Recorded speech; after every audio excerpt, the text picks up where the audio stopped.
ایک ریاست کے بادشاہ نے یہ اعلان کروا دیا کہ کل صبح جب میرے محل کا مرکزی دروازہ کھولا جائے گا، تب جس شخص نے بھی محل میں جس چیز کو ہاتھ لگا دیا وہ چیز اس شخص کی ہو جائے گی۔ اس اعلان کو سن کر سب لوگ آپس میں بات چیت کرنے لگے کہ میں تو سب سے قیمتی چیز کو ہاتھ لگاؤں گا۔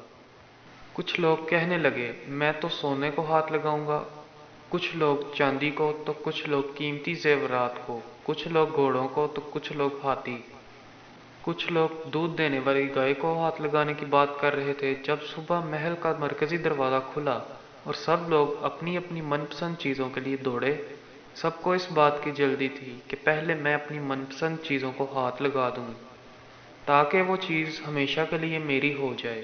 بادشاہ اپنی جگہ پر بیٹھا سب کو دیکھ رہا تھا اور اپنے آس پاس ہو رہی بھاگ دوڑ کو دیکھ کر مسکرا رہا تھا۔ اسی وقت اس بھیڑ میں سے ایک شخص بادشاہ کی طرف بڑھنے لگا اور آہستہ آہستہ چلتا ہوا بادشاہ کے پاس پہنچ کر اس نے بادشاہ کو چھو لیا۔